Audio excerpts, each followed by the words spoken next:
No matter how much techniques you know in NLP, in covert hypnosis, in sleight of mouth, as you may know by now, it is not really about the techniques or how many do you know, it is more about the state you are into when you are using them. Because when you are into the right confident state at the moment of using them, you will naturally find all the right answers, naturally have the right intuition depending on the person in front of you, etc. However, how to get in that confident state? Because when we say self-confidence or confidence, as you may know, it is a kind of nominalization, which means it is based on the adjective to be confident. But how exactly do you get there? And that is what I want to get through in this video, share with you a little story of actually I think my best success story of how I developed a self-confidence in myself and what kind of results did I get out of it. And the results expanded to way further than the thing I wanted to use it for. And you have the whole process in this video so that you will be able to apply it yourself in the same way I did. It was back 6 years ago, 5 or 6 years ago.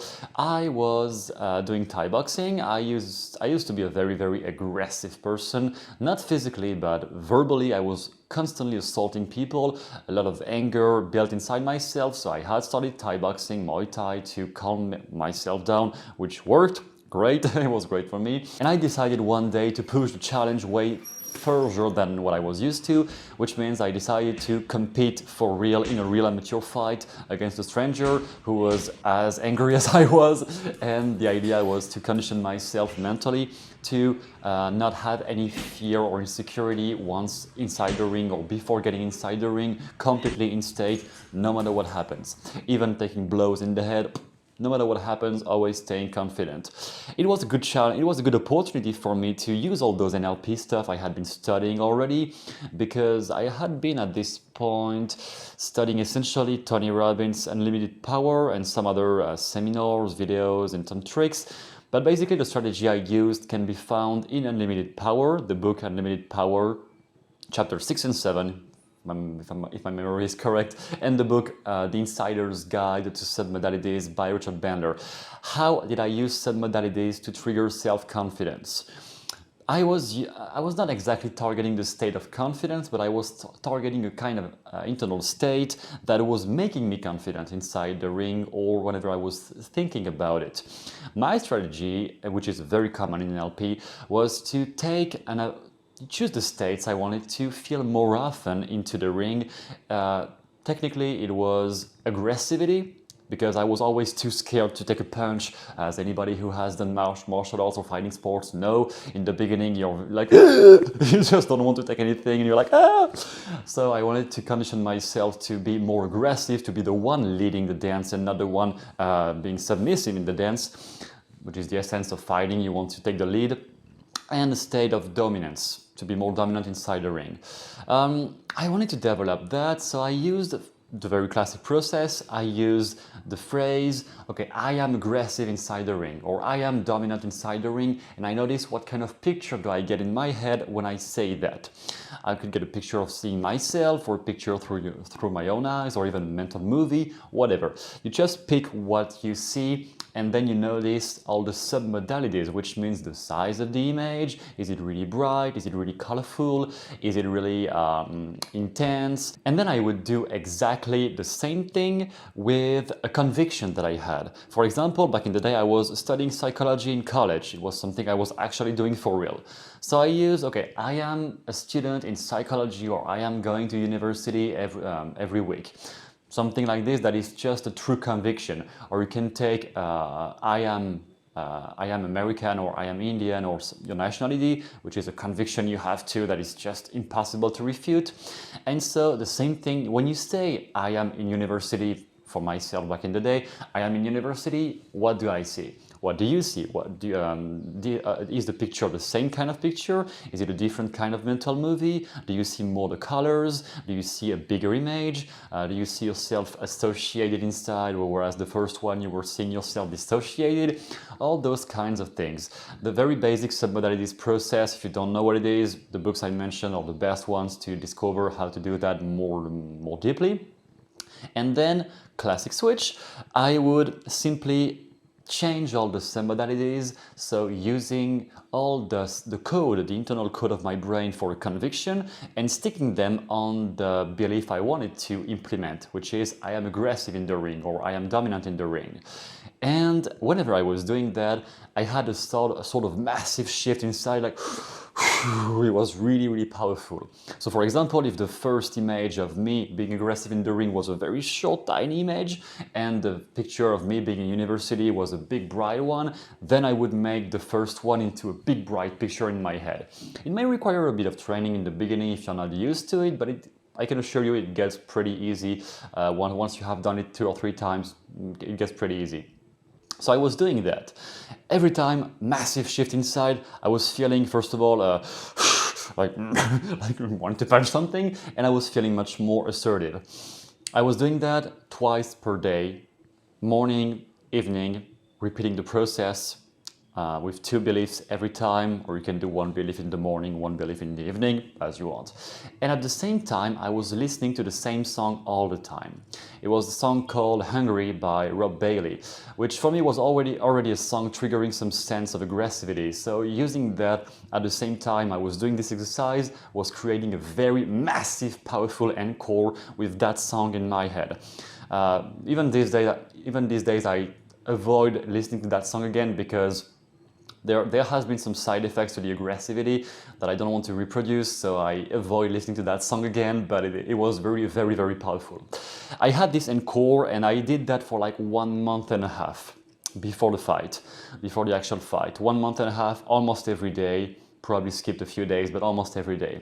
I was incredibly mentally prepared. There was like nothing that could bother me at this point. Incredibly Terminator state, really, seriously. And even before the fight happens, I already started to notice that the effects of that mental conditioning expand into other aspects of my life. Back in college, during all the lessons, if the teacher wanted somebody to go in front of the classroom, in front of the amphitheater, so in front of 200 people, to say something, I would jump in right away. No fear, right away, going in. This massive courage was always there, no matter what the situation was. Also, I was starting to project my voice way more.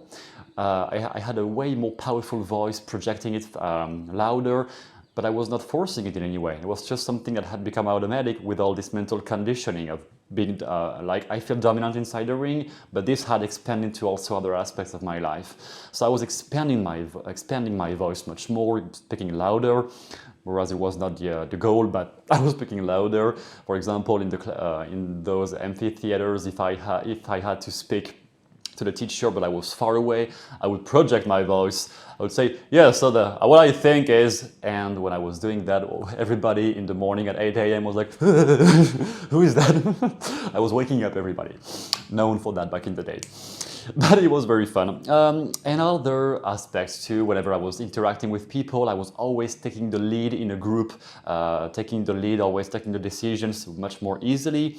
Even life decisions sometimes. Didn't have that much life decisions to take back then, but whenever there was one, it was easier.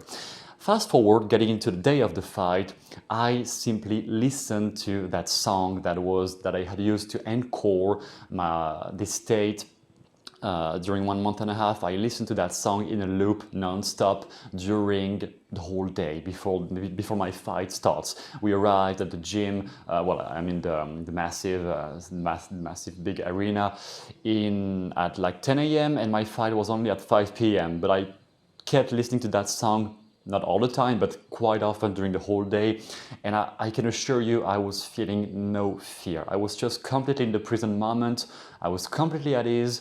Even if my fight was going to come and it was my first real fight ever in the ring, I had no fear. I was completely at ease, relaxed, prepared, relaxed, but still wanted to get inside, but I was really assertive that I was gonna make it happen, and perfectly right.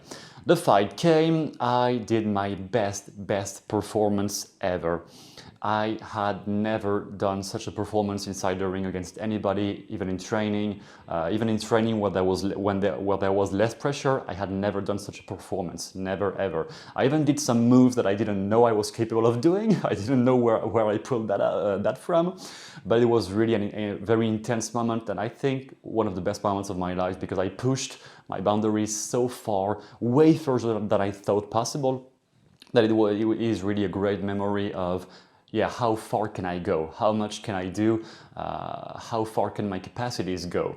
And you will notice that yourself. As soon as you do that exercise and you condition yourself, you will start to notice that other aspects of your life change too, and that you can actually accomplish way more than you thought previously. Because if you have been stuck in a lower state, in a low motivation or a depressed state for a long time, you don't even think of what is possible once you get out there.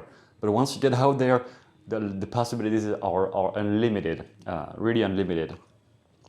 Fast forward, I did not even win the fight, but actually I hadn't even bothered reading the rules of, it was a K1 fight. I hadn't even bothered reading the rules. I just wanted to beat somebody up. So I didn't care about, oh, you should hit more the legs or this, or you should move that way. I was just like this, but it really worked for me. It was really releasing some tension, but I really enjoyed it, and I lost the fight, but it was completely okay. My opponent was a great guy too. We both made friends after the fight. Really an awesome day. So if you want to get into that technology, as I said, the book Unlimited Power and The Insider's Guide to Some Modalities, those are the two best ones I can recommend. And then to get into the more practical stuff, the more languaging stuff of how can you, once you have that inside yourself, once you can condition yourself, how can you transfer that to somebody else? Because it is not just about feeling it yourself. It is the first step, but then you want to transfer that into your clients when you are in coaching or stuff like that, or even in your everyday life. Then you have to transfer that through language skills. And for that, you have a complete covered hypnosis tutorial in the description that will teach you all about that, how to transfer state from you to the other person, how to use language to change limitations, and how to help people live a better life.